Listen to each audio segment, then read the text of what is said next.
All right. What's up, everybody? Nate Liss of DynastyRankings.com. And for those of you that don't know who this is, I think it's to my, if you're viewing this to my right, this is Danny Kelly of The Ringer. If you guys have checked out my content before, Danny's been on a handful of times. Awesome dude. Exploding in the space more and more every day. Honestly, Danny, I love seeing the interaction that you get on social media, like very clearly. You guys and the podcast and what you're doing over at The Ringer, you've created a lot of like culture and some of these inside jokes and these bits, man. And I think that's one of the funnest things and to me, one of the most motivating things about this space, because if you exclude money, if you exclude, notoriety and things, that interaction with the community and sort of that connection, man, I really do think that's one of the best parts of it. Yeah, absolutely. I mean, it's one of the most rewarding parts is having people, randomly just hitting you up on Twitter about some joke you said on the pod or whatever. Like maybe like my co-host and laugh at my pod or at my joke because they're 27 years old and don't understand my old man humor. Yep. People coming in and being like, "Hey, I heard that. I got that." Like that's always funny to me. But yeah, right now the thing that we're doing is like minor league baseball mascots is like I just saw this. It's insane.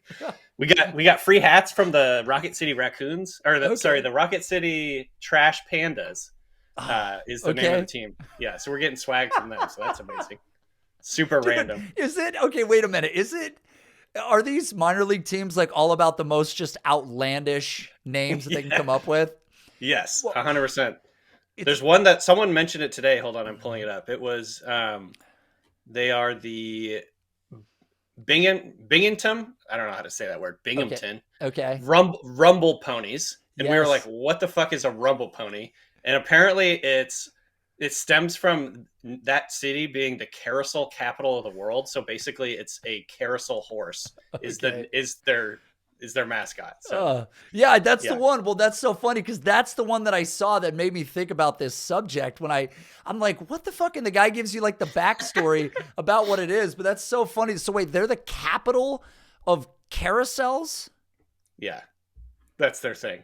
Wow, man. Well, everybody's got to have a thing. Right, yeah. It's like having a shtick, everybody's got a little bit and they just are really leaning into this carousel thing, I guess. Right. Carousel. Right, carousel. Yeah, and then it just took off at that point.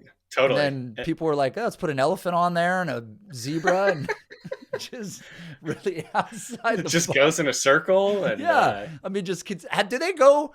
Well, they never really made them go both directions. You know what I mean? It could have really made it. Oh yeah, that would have been really confusing. That'd be like then you could have people hitting each other and like jousting and stuff. Dude, you think about it like driving a car, just two directions and just exactly missed opportunity, Danny. Well, listen, there's an opportunity here that we don't want to miss. That's how you do a segue on this show. Wow. And so yeah, no, I'm big time. So what I'm gonna do is I'm gonna switch the window here. So previously, everybody, you were very unsavory as a community. First off, I want to say big shout outs to the guy that told me that I must have a small head and that I need to unloosen the buttons on my hat because it looks too tight.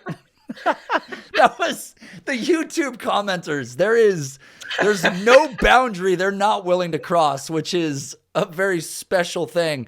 What size hat do you wear, Danny? 7 1/4. Oh, see, and I've got a small, dude, I don't even know if I'm a 7. Oh, wow. Yeah, because you probably thought that you had a small head, right? Yeah, like I would say that's like on the smaller side of things. Anything under 7 is like you're in middle school. How much do you think? I haven't worn a. No reaction. So, no reaction to that. It was delayed. So I haven't worn a fitted hat in a really long time. I don't know what it is. Snapbacks, I really like them at this point in my life. Okay. I'm with you. Yeah. I like shoes that are easier to tie. I like, I only wear slip-ons. I literally don't have laces. Nailed it, dude. I'm all about the ergonomics at this point in my life, Danny. So I haven't worn one since I was a kid, but my question would be, the last time I remember wearing a snapback, I think I was like 18 or 19. The last time I legitimately bought one. And I wore a fitted.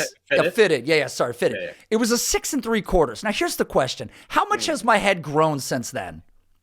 Oh, that's a good question. I mean, how many cycles of steroids have you done in that time period? It's a great question. You think the HGH is just Like, what's your Yeah. supplement regimen? No, Yeah. I think it does grow a little bit though. You think so? Okay, so I might be pushing. Not like a lot. I bet you're over 7 by this point. Oh man, well that makes me feel better because I think anything under a 7 is pretty shameful for an adult male. Not in middle school, as you mentioned. So, all right, Danny. So check it out. Here's the deal, man. So we got people in this draft. It filled up. We've got some people from my Discord, some people maybe from Twitter. I don't know. There's a couple names in here. See Ferris, recognize him. A bunch of good dudes from the Discord. And Danny, here's the deal. Normally I would randomize. Now, you hit me up on Twitter in the DM and said, I took the 101, bitches. Now, listen, I want to give you the option right now, knowing that this is a Superflex tight end premium draft, and you are in an automatic selection position right now. The question for you is, do you want to stay where you are at? You are the guest. Or do you want to take your chances with the randomizer? Because I will say, I did this with Russell Clay last week. I was in the 101. We randomized twice, and I ended up the 101 every single time. I think for content, we should probably randomize it. All right. Because being the 101 is like kind of easy at this point. Okay, so we're randomizing. I've told everybody in the chat, except if you're viewing this on YouTube, you can't see it. I've covered up the chat, so all my salacious commentary will be unviewable. I have got one of those calendars that has big words on it, Danny. So, okay, I'm going to randomize the draft right now. Let's see here. Draft settings. Oh, don't fuck this up, Nate. You've gone this far. Where's randomized? Roster settings, draft order. Yes. Randomized teams. And here we go. It randomized. The 10. Yeah, you're in the 10 spot. Okay, so you're in the 10 spot now. Are you okay with that? Oh, I'm fine. Danny, are you okay? I mean, I think that there's a big drop off after like 6, but that's fine. Yeah, I think this is life. This makes me feel like I did pretty well last year. You know, I just got unlucky, lost in the playoffs, whatever. I had an injury, but otherwise, my team is really good. You're in that league with me. Were you the one that sold me Gardner Minshew, or was that JJ Zacharyson? No, that wasn't you. It was in the. No, it might have been me. I can't remember. I think I did sell you a quarterback at the very last second. Yeah, it was a second round pick, or maybe it was you or JJ. Somebody sold me a second round pick at the end, and I ended up going undefeated in that league to win the title. Only I'm sure I'm going to get my ass handed to me next year, Danny. But that's how this goes. Undefeated though, like I mean, you got to go for it.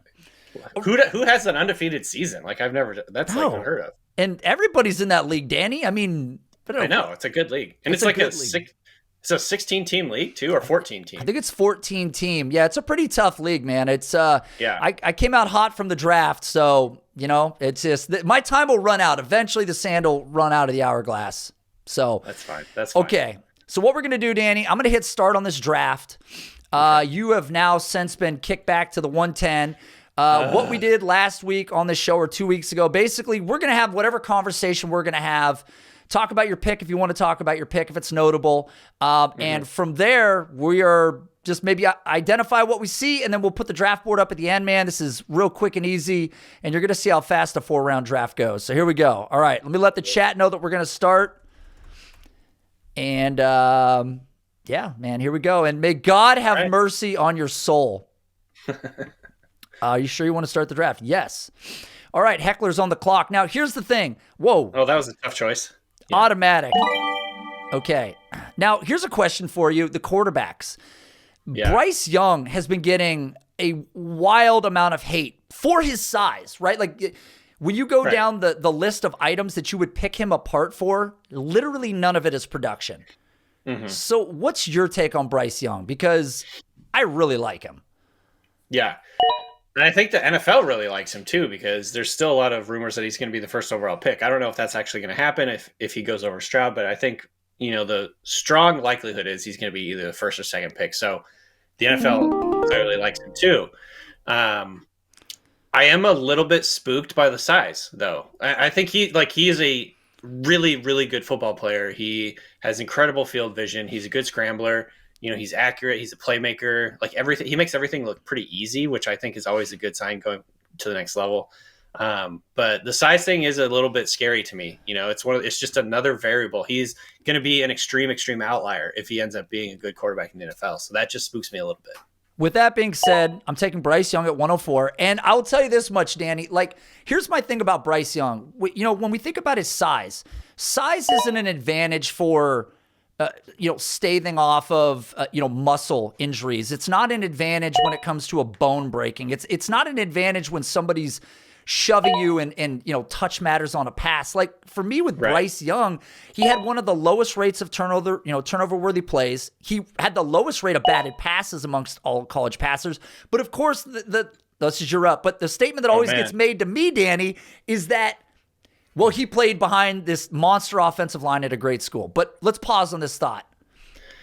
I got to go with Quentin Johnson. Sorry, I didn't realize I already made the pick there, but no, you're good. Yeah, it feels like he's falling. Doesn't it feel like he's falling at this point?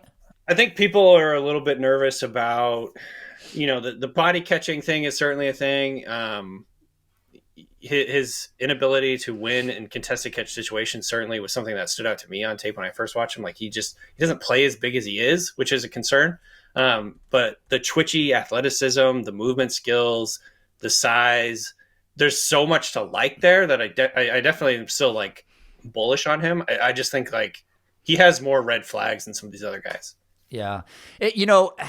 This was something that I was going to bring up about him. With him, obviously explosive athlete, alpha size, but do you think that he's getting like a lot of extra slack because of the success of a guy like DK Metcalf? Like how much of that do you think is baked into what we're seeing here? Yeah. I mean, like if you compare him to some of these other, I think one comp I've seen him is Denzel Mims, like elite athlete, good size, all the measurables, all the athletic measurables that you could ever want, but just like not a very, precise route runner. And some of the things that you kind of hear about Quentin Johnson are there. Like, I just think that he is like you said, he's getting a little bit of a pass. And this happens with like every position. Like this is why Bryce Young is not like that scary, is because we've had quarterbacks that have come into the NFL who are smaller and had success. Russell Wilson, Kyler Murray. And so like this is setting a precedent, but I don't actually think Quentin Johnston's that similar to DK Metcalf, like in a lot of ways. Like I actually think DK Metcalf is more similar to like a Jalen Hyatt type player. Size obviously not the same, but like stylistically, run down the sideline and beat a guy over the top. Yeah, he's become a very polarizing player amongst this class, man. I just continue to see him fall. But the other thing that comes up a lot with him is that people say that he plays much smaller than he actually is. Like his contested catch rate was really low. His red zone conversion rate was really low. So just kind of two items. It's a really weird package because you would just expect him to be more dominant in these types of areas. And he wasn't, but call it a system, call it quarterback, whatever you want. Apparently, I'm on the clock now. And yeah, what are you thinking here? Oh, this is brutal. So I think Jalen Hyatt's still getting round 1 draft capital. If I had to pick a guy here, he's going to be approaching round 1, high round 2. If I'm picking a guy, I don't necessarily love Jalen Hyatt. And to be honest with you, Hendon Hooker's a guy that I was interested in. But now I'm going to have to go with my love child, Kendre Miller. Now, the problem with Kendre Miller is he could go in the 4th round, and this could look like a horrific pick later down the line. Where are you at on a guy like Kendre who didn't test and has had some questions about him as well? I really like Miller. I think you have to lower your expectations a little bit for this entire running back class after the first like 3 or 4 guys. Yeah. Because I think there's a somewhat reasonable chance we see a lot of these guys go early day 3. I think even like a Zach Evans, it wouldn't surprise me too much if he went early day 3.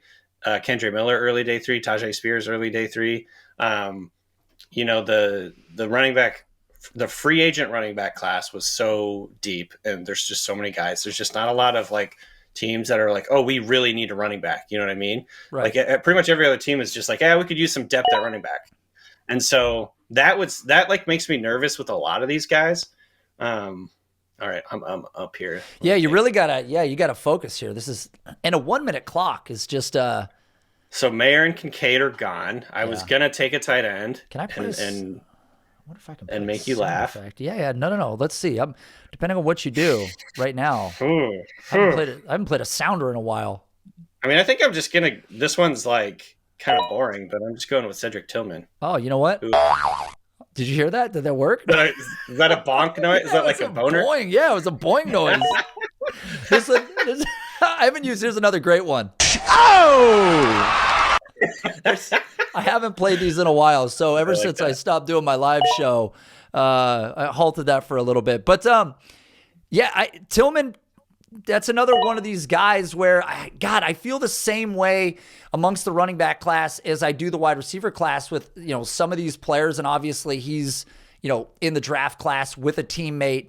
But also some of these guys are going to be 23, like him, for instance, right? And, look at not a great deep target rate, wasn't exceptional after the catch.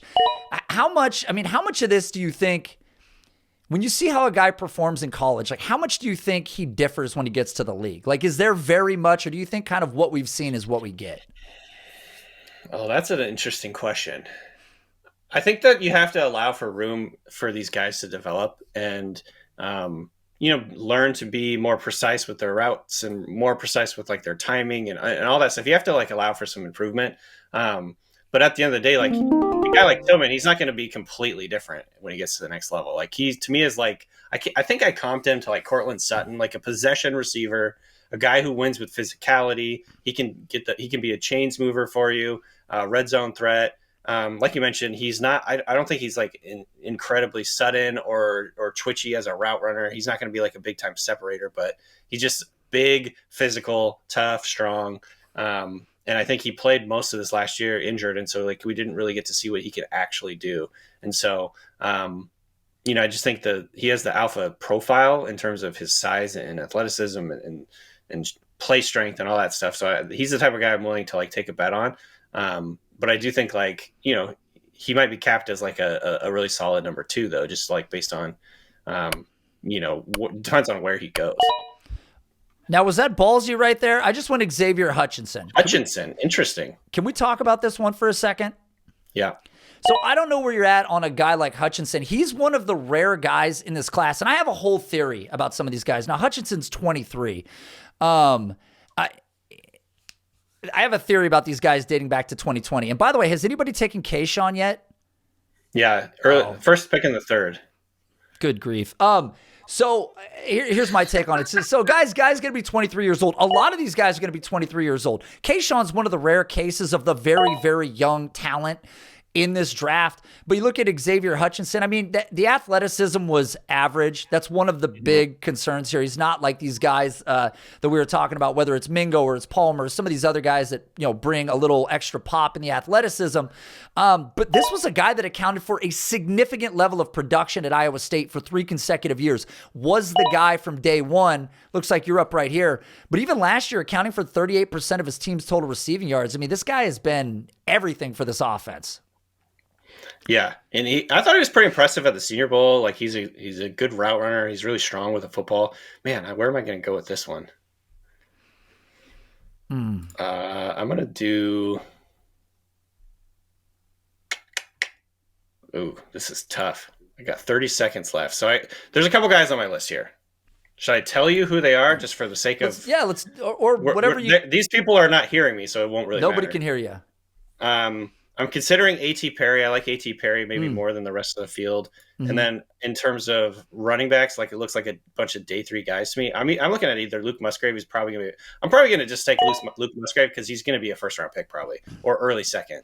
Then you can make fun of me for taking a tight end now. Well, here's the thing. You took a tight end in the 3rd round. I'm fine with that. Like, look what you're up against. I mean, like you said, you get a guy like A.T. Perry who's, he's got requisite size, player profiler. You look at their website. I think they have him as the 16th most athletic wide receiver amongst this class. I mean, so it's a reasonably athletic class, but they're just very undersized overall at wide receiver. And this is kind of my question.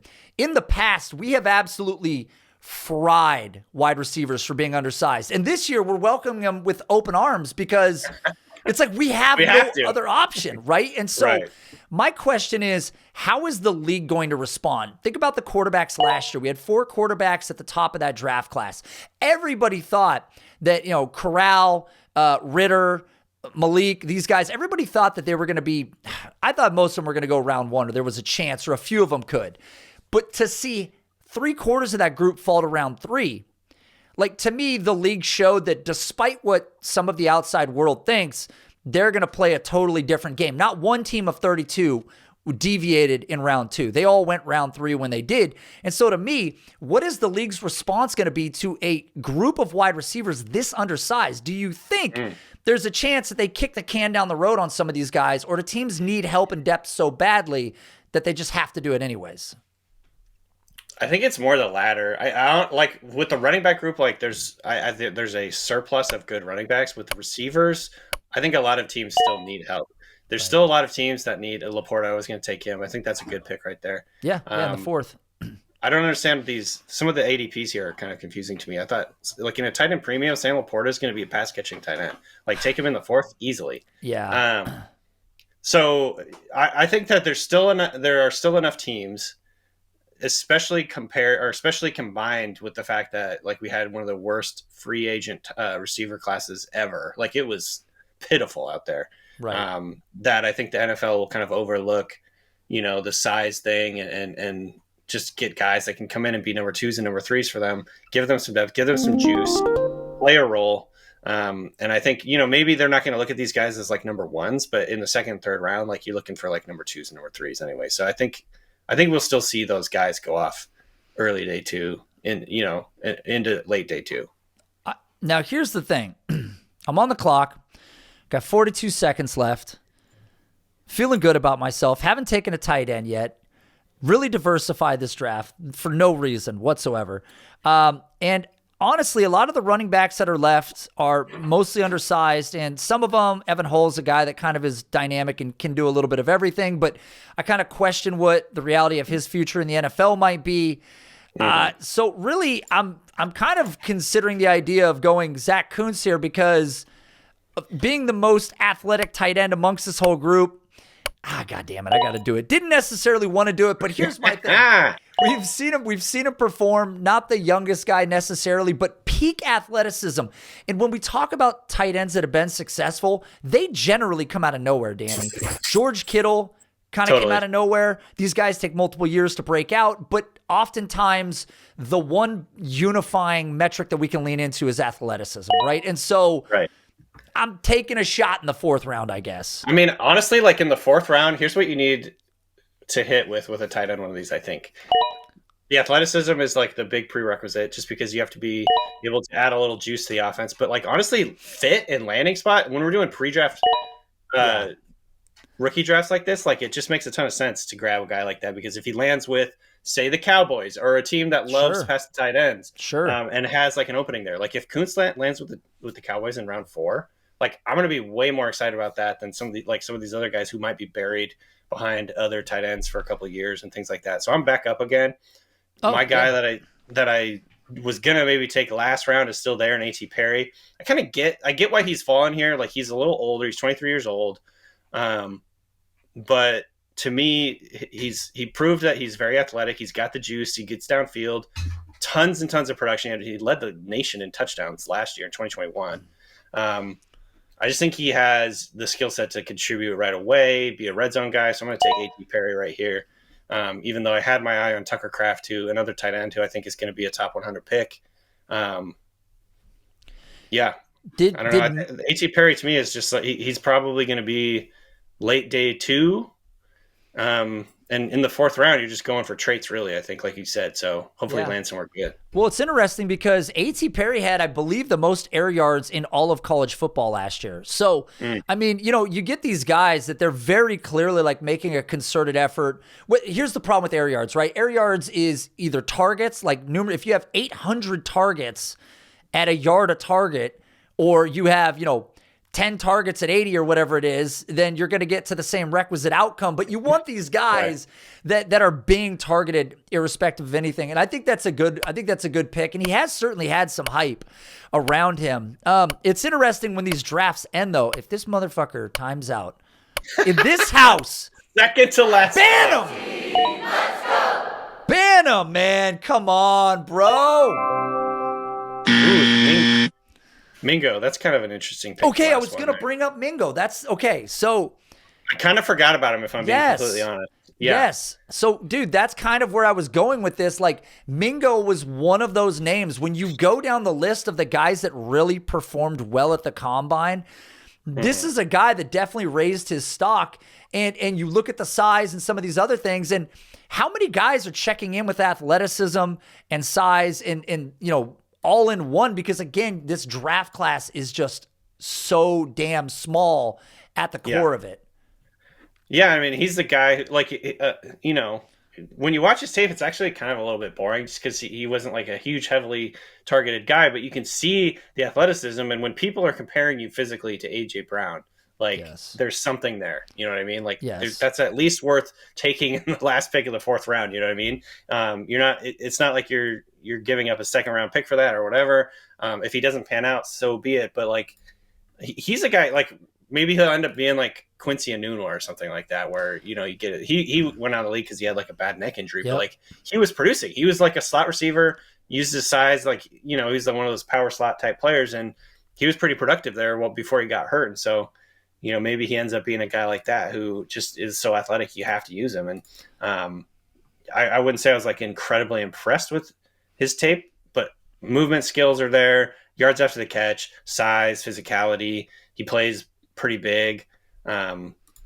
He just didn't really have the production that makes you go, wow, Yeah, and that's going to be the thing. But with so many of these guys, my whole theory, so Kayshawn, I really want to ask you honestly, and as we can go through this draft right here. So let's start with him, just because seeing him go at 3-1 is kind of interesting for me, because there are a lot of services out there that have Kayshawn ranked significantly higher than what wide receivers see here. That's 5 in the first round, 6, 7, 8, 9, 10. So there are services that have him much higher than wide receiver 10. Where are you at on Kayshawn? Because I don't know if you've heard this yet, Danny, but so 2020, COVID year. We're looking at these guys 3 years later. These guys that are coming out of this draft class, this is the highest percentage of age 18 breakouts in the last 20 years. And you take the average year over year is about 8%, 9% of a draft class. It's up here 17%. And a big reason is because we had a lot of teams that didn't play a max amount of games. We had guys that weren't training the same way they used to. We had, performance issues. We had, defensive matchups. So all these things, upperclassmen missing time. So I look at 2020 and I just don't trust the breakout age. So here's my question. With a guy like Kayshawn, where all the stock, I know he's a 5-star guy, right? And then he goes to LSU and he has this great early year. And then he kind of shows out the second year and prior to injury. And then the third year was just fucking dog shit. And they tried to slap him into the slot multiple times. Help curb my concern with Kayshawn Boutte. And my question would be, based on this draft board, who would you take him before? So I'm not really that high on him, to be honest. I think I see the appeal. You know what I mean? The pedigree, 5-star, the theoretical athleticism, even though I don't think he really showed it at the combine. In fact, he was pretty terrible at the combine, other than his 40 was his 40 was fine, but I was expecting him to run really fast, because of his track background and all that stuff. And the explosion numbers were just not there, which makes you think he didn't work very hard. When you pair that with everything that happened this last year, yes, I just remember, and maybe this is possibly anchoring, and I'm aware of this, but the first game I watched of him was just atrocious vibes. His body language was worse than anything I've ever seen in my life. I was like, who the fuck is this guy? What is happening? Yep. He's moping around on the field, clearly hates his quarterback. He's getting up really slowly every time he falls down. I'm like, what is this guy doing? Literally was just what the fuck is happening? Yeah. Because I'd heard so much about this guy. You know what I mean? I watched him a little bit last year, and based on everything he did in 2021, I'm like, oh, this guy's gonna be a 1st round pick, and he's really explosive. He's really talented, clearly. But then when I came back to watch him again this year, I think I might have been anchored a little bit by that, so I'm aware of that. But at the same time, it didn't sound like it got any better in any of the other games. You know what I mean? I just remember watching that game and being like, this guy, there's something going on here, not on the football field. Yes. Or you know what I mean? And then he goes in and does terrible at the combine. That to me, I'm just spooked. I'm just I'm not in on him this year. Even though he is probably natural talent, more talented than a lot of the guys that are going to be picked before him. I just don't know if I can really trust that right now. So like long way of saying, I just like, there's something going on with like his character or his like off field stuff that like spooks me a little bit. Like obviously he said he was coming back and then he changed his mind, decided to go into the NFL. I don't know. It, you know, I don't have any inside information. I'm just judging it based on how this last season went. It spooks me. That's all. I mean, okay, and if you're an NFL organization, when you're doing your research on this guy, these things matter, whether people want to believe it or not. They see these indicators, they see the body language, they see the performance dips, and I mean, again, if you were gonna make the argument, and I'm gonna go ahead and make the argument for the people on YouTube that are gonna tell me that this is bullshit and Kayshawn's gonna be a 5-time Pro Bowler and all this stuff. If the guy wasn't previously a 5-star recruit and a Debbie Darling, if the guy didn't have the current young age that he has, I think those two things are significantly helping. And then the breakout in 2020, which again, say what you will, but go back and look. Everybody broke out in 2020. I broke out in 2020, Danny. Like, it is absolutely fucking insane. So the people that are leaning into the breakout ages at 2020 really need to pull the data and ask themselves, is it as valid as you think it is? Because if it persisted, right, you can't break out as a freshman. Then I know he was on track and got hurt as a sophomore and then just gone as a junior. Just gone. Got outplayed by, is it Malik? Who's the other guy on the team? I'm trying to remember the name now. I can't remember. God, I'm spacing right now. But I'm terrible about names, dude. No, that's all right. I'm totally spacing right now. But I don't want to spend all the airtime on this, but I just look at him and go, okay, we saw dips in yards per route run. We saw an increase in the drop rate. We saw the team neighbors. Yes. They tried to cram him into the slot more frequently than before. It's just all the signs of how do we get this guy going? And then you pair it with everything you said, questionable athleticism. And I think based on where he went, I think the 3rd round is going to be fair in rookie drafts. If he gets the NFL draft capital, I'm still off of him. I know some people won't be able to help themselves, though. And that's really, in the end, what it's going to come down to, right? It's just draft capital. Yeah. And honestly, 3rd round rookie draft, I think that's a completely reasonable spot to take him. Like, this was a guy who was on track, I think, to be a 1st-round pick. I don't know what happened in 2022, but it spooks me. But, like, 3rd round, that's fine. Like, honestly, I'm okay with that. I just think your question was, like, how much higher would you have taken him? And I'm like, I don't know. Not much higher than that. I just think there's too many variables right now working against him that I'd rather, and honestly, just I like other guys in that area more. It's kind of the deal. So it'll be very interesting to see where he goes. I know that I think like the Twitter draft, like Intelligentsia or whatever, would probably have him as a top 100 player. I'm kind of like, is that a thing? I don't know. I don't know if he's going to go on. I think he might end up going day 3 is my worry. And so, yes, absolutely. Absolutely. I mean, because I think teams are going to be certainly looking for utility out of players too. Like what do you bring to the table in terms of deployment? And we've seen, there are a lot of slot guys in this draft too, which has been a very successful position to run from in the NFL over the past couple of years. We've seen, obviously, Justin Jefferson played all slot. Now he's murdering on the outside, but the advantage to a guy like him is that when that Darius Slay matchup comes to town, you bring him back inside, you utilize and make him successful there as well. So just that dynamic nature. But it'll be interesting, Danny. I got to be honest with you. I'm really watching these undersized wide receivers that are slot players. Like, I really want to see what the league does here. But yeah.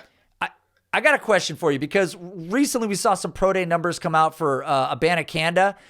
Where are you at on him? Were you high on him before this?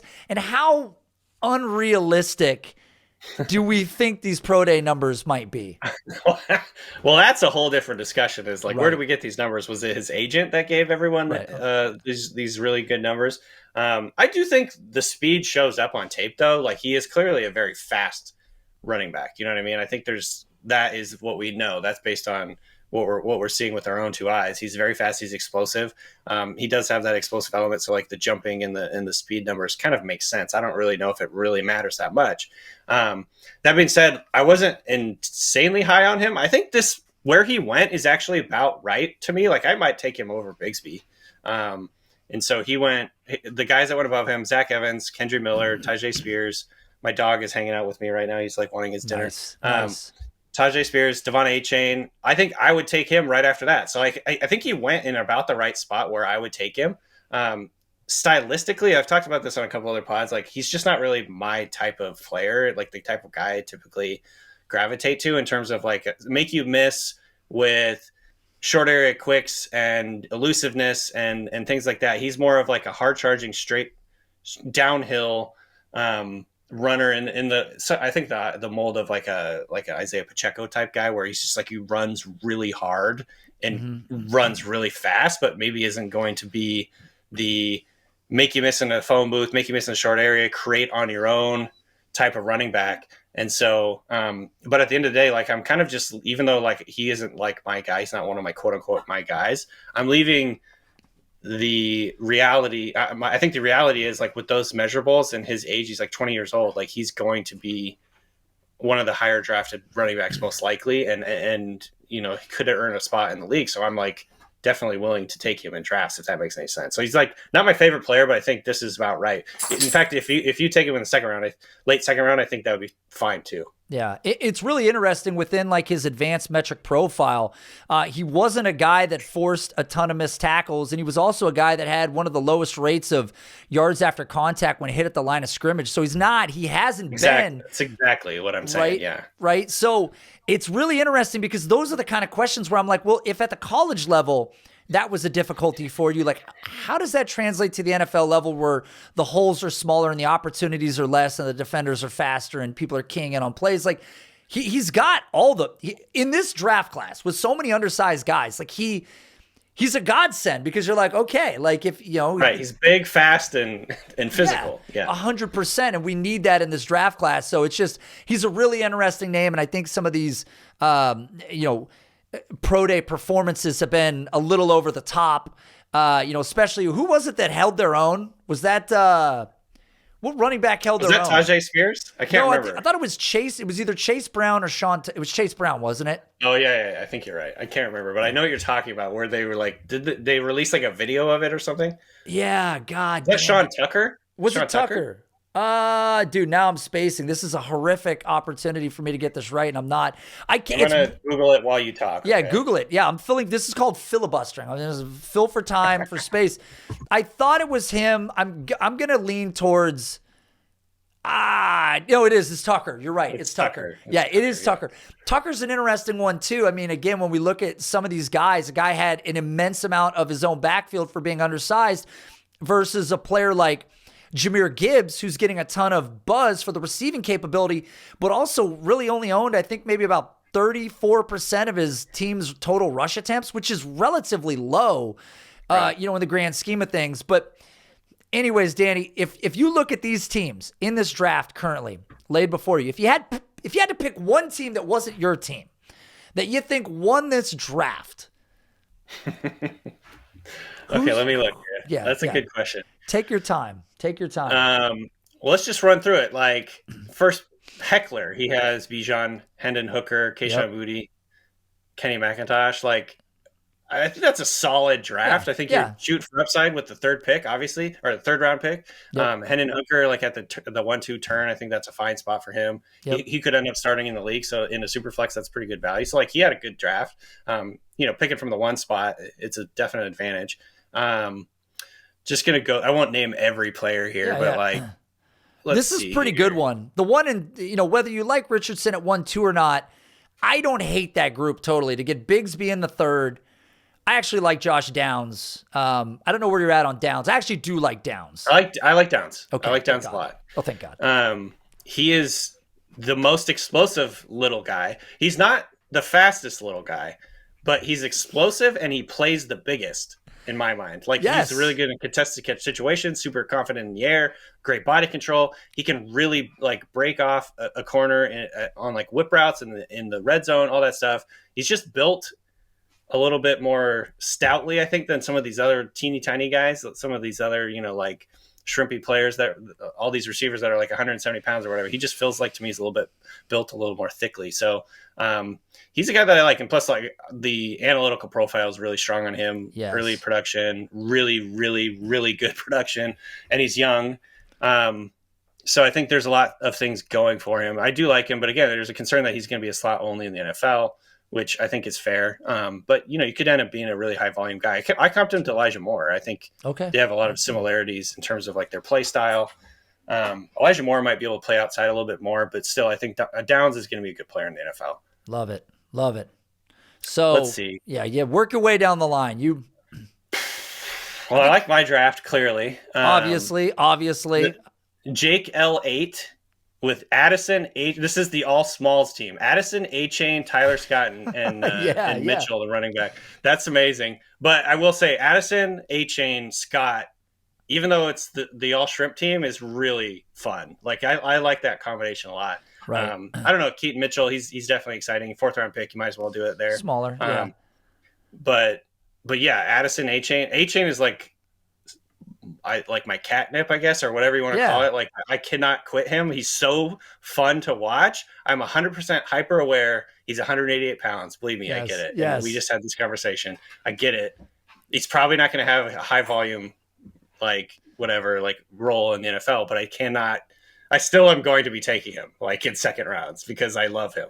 It's a tough one. And to your point about Tyler Scott, what's really interesting, he's not big by NFL perspective. He's only 185 pounds, but amongst this class, again, he's actually pretty big. And this was a guy, just looking at some of the advanced stuff, had a 3.47 yards per route run versus man coverage, which is, again, pretty impressive to see guys performing at this level versus, a man coverage situation.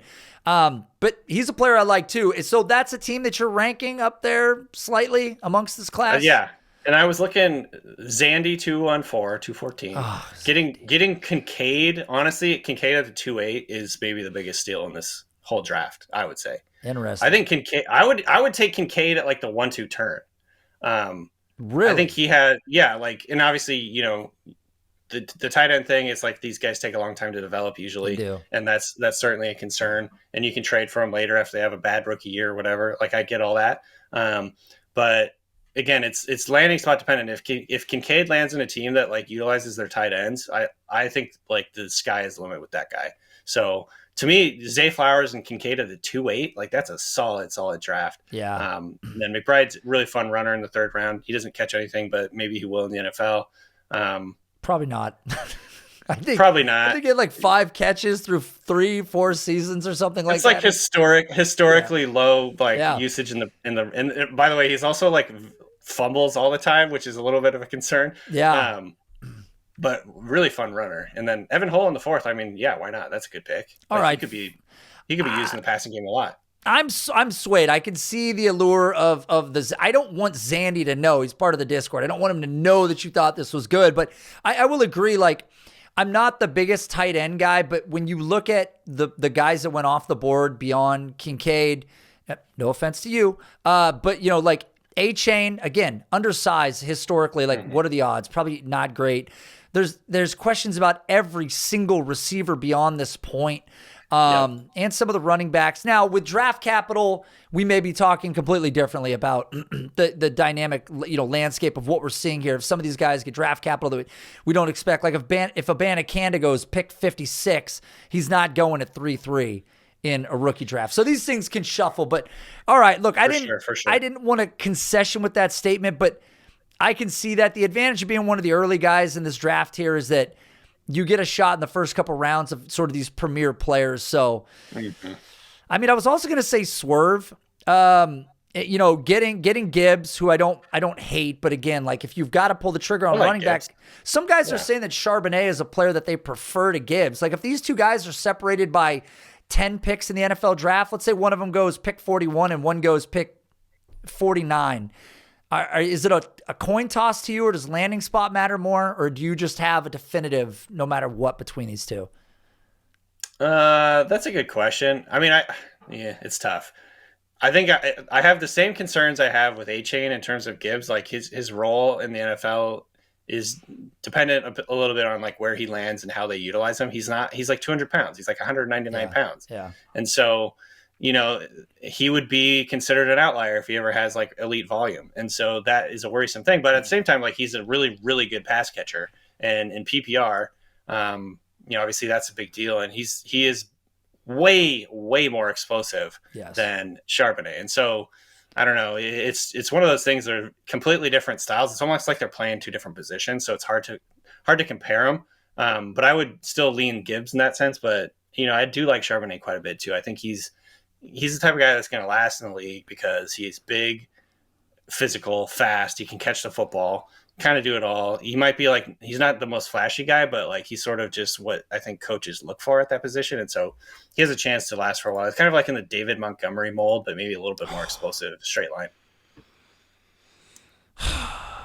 I'm thinking, what's that? I'm thinking prospect version of David Montgomery, not the one that ended up like succeeding to some degree at the NFL level. Because I think, when he came out in that draft class, he fell to sort of the third guy amongst that group between Jacob, Sanders, and then him.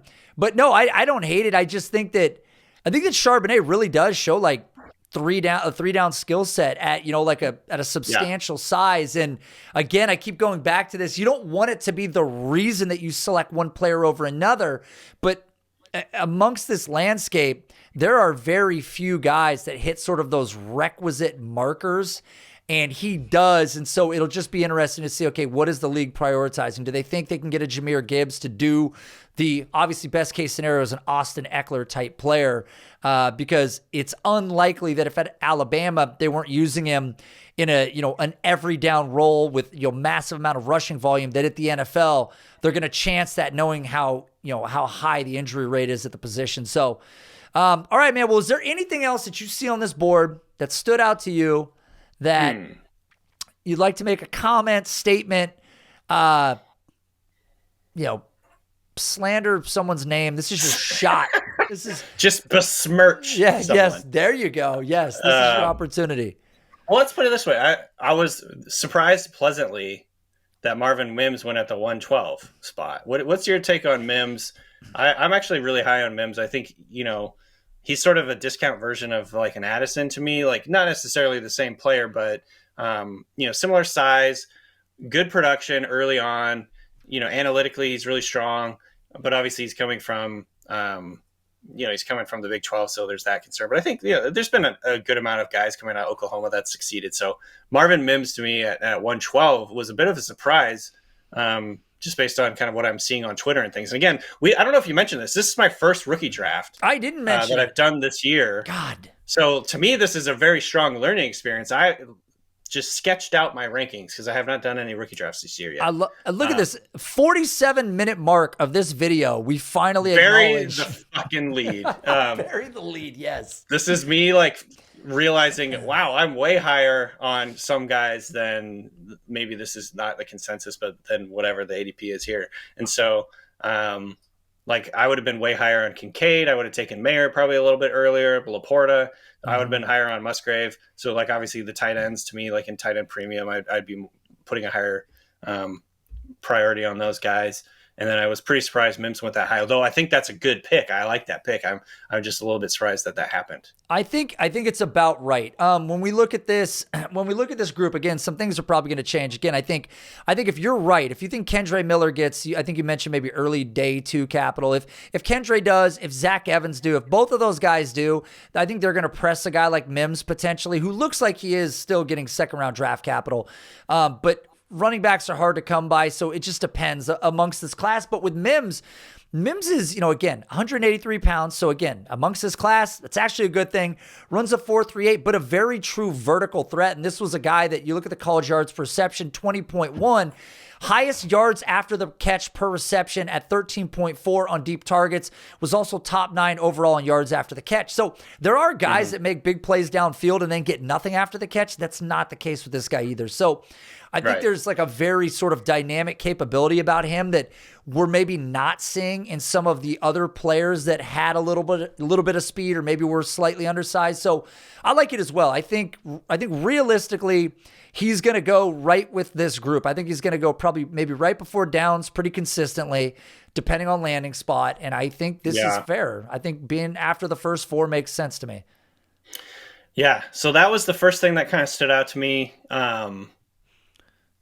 Just kind of looking through here, but that was like, this is a learning experience for me. Like, where are some of the things that I think are values? Like, the Evans, Miller, Spears tier is, we mentioned this while we were talking about, like, if those guys go day 3, those are the types of picks you're like, shit, I should not have done that. Yeah. You know what I mean? Even though, yeah. like, honestly, like, I really like Zach Evans. I think Zach Evans is maybe one of the best runners, pure runners in this class.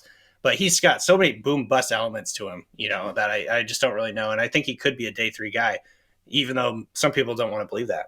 A lot of people don't want to believe that. But yeah, I think that's part of the problem here too with these guys. But what I will say is we've seen, not just Pacheco, but guys like Khalil Herbert, some of these other players where they're sort of the guy waiting in the background, but they've got the talent, a la Kendre Miller. If he goes 4th round, wherever he goes, short of going behind somebody of like notoriety, short of ending up behind Jonathan Taylor, who has a little bit of an injury history that's starting to find itself, he could be a guy that I would be very fearful of taking a job. That's the kind of guy. Like Ramondre. Yeah. Yes, exactly, 100%. And those are the guys that, so round 2, they're out. They wouldn't fall in this location if they go, like you're saying, day 3 or later.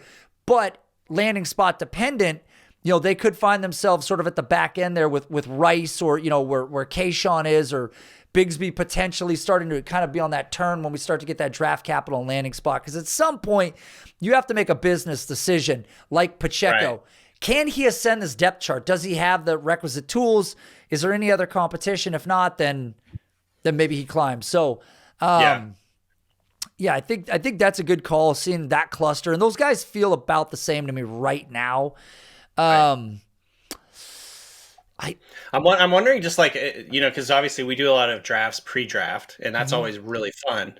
But it just depends on your personality. Like, if you are risk averse, I think it makes way more sense in this little area to take like one of the tight ends who's probably going to be a 1st or 2nd round pick, or one of the receivers who you're pretty confident is going to be a 2nd round pick. You know what I mean? Like Downs, he's probably going to be a 2nd round pick. Yes. Mims, I'm pretty confident he'll be a day 2 guy, but he might end up in the 3rd round. And the 3rd round, the history of 3rd round receivers is, hit or miss. It's still better clearly than being on day 3. But I think you have to like kind of take that into account. So like, I don't know, because to me, like Mayer and Kincaid are locks to be on day 2 at the latest. Yeah. And Dwayne Washington too, or sorry, not Dwayne Washington, but Darnell Washington is another guy that, even though he might not have an elite receiving profile, like at least you can lock in the draft capital. So there's going to be some decisions to be made. Is basically, I'm just going through this in my mind. Like, yeah. There's going to be some big decisions to be made in that area, because I think taking a guy like Evans, Miller, Spears, A-Chain, Bigsby, Abanikanda, like those are all high variance picks, I think, and you could end up like regretting them. But at the same time, like maybe you don't end up regretting them, because like you said, there's in a year, maybe these guys land in a spot where they can be the starter. It just kind of, it just, landing spots really matters. But yeah, to me, sometimes like when I look back on my pre-draft rookie drafts, I'm like, I should have been more cognizant of like what the probable draft capital is going to be for some of these guys, and instead of swinging for guys that I think are like explosive or whatever, you know what I mean? Yeah. So that's coming to my mind. Like Kenneth Gainwell, for instance, like, yes, well, it's an absolute psychopath thing to do to do a draft before the draft anyways. It's a dangerous, I will let none of my leagues. That's how you end up with so many orphan teams so fast. Yeah, this is for real. But yeah, this draft was fun, man. I'm glad that we could kick this off and kind of, again, I'm not going to use the same analogy I used off air. Give you your first mock draft, right? It's a clean way of saying it. And then, I've come of age in my mock drafts. There you go. Exactly. It's clean. Now I don't have to put a warning up on YouTube, which is even better. Now I can monetize it. Well, dude, I appreciate you coming on. We're pushing an hour now, but I think we're getting you out of here earlier than we thought, so that's good too. This is favorable. A little time for yourself to feed your dog, which is probably like starving at this point. So he's been staring at me for the last like 30 minutes. Yeah, dude. Yeah, understandably. So, Danny, in terms of the content that you're putting out right now, what day is your podcast dropping? Are you guys doing like a weekly pod, or how does it work? We do 2 a week, and then we'll ramp up as we get closer to the draft. But right now, I believe it's Tuesdays and Thursdays we publish. Okay. And look for that at The Ringer NFL Draft Show. I consistently can't say it right because we switch from the Ringer Fantasy Football Show during the season to the Ringer NFL Draft Show during the off season. But they're all on the same feed. So if you subscribe to that, you'll get all our content. And then, check out my draft guide at theringer.com. It's nfldraft.theringer.com is my guide. We have a whole bunch of stuff up there, including my rankings, all my player scouting reports. We just did a big new team needs section from Danny Heifetz. We do mock drafts up there. Our podcast is embedded sometimes in there. So yeah, it's a kind of a catch-all for all my work. So yeah, awesome. Check that out. I will, I'll get all those links from you. I'll put them in the description for everybody. So if you guys want to check it out, I'll link all of Danny's work, the draft guide, all that stuff, so you guys can check it out. Again, Danny, man, I appreciate it. We go pretty far back, so it's always fun when I get you on here and get an opportunity to do a show. Again, you're one of the most charismatic, like laid-back guys in the space. So, thank you. Yeah, no, I appreciate it. It's hard to come by these days, right? So, we go way back to honestly like 2012 or something like that. We were both working. You were doing fantasy stuff on field goals. So that's freaking crazy world. Crazy, man. I mean, we're like 10 years or something like that. So really wild, man. You've exploded since then. I'm just trying to, I'm just pinching onto the rocket, like trying to maybe like hold onto a wing or something. Anything I can do to get up there. So anyways, man, I appreciate you coming on. And then maybe in season, we'll link back up one of these days. And again, guys, go check out his work. Give a like to the video. Comment. Where do you disagree? Did you think that I shouldn't have taken Xavier Hutchinson? Did I blow it? Should I have taken somebody else? You tell me where I got it wrong. Tell Danny where he got it wrong. You guys were rough to Russell Clay, by the way. Go read the comments from last week. It was absolute brutal. Who did he take? I got to go look at it. He took 2 tight ends. He took tight ends in round 1, and then I think in tight ends in round 2 or something like that.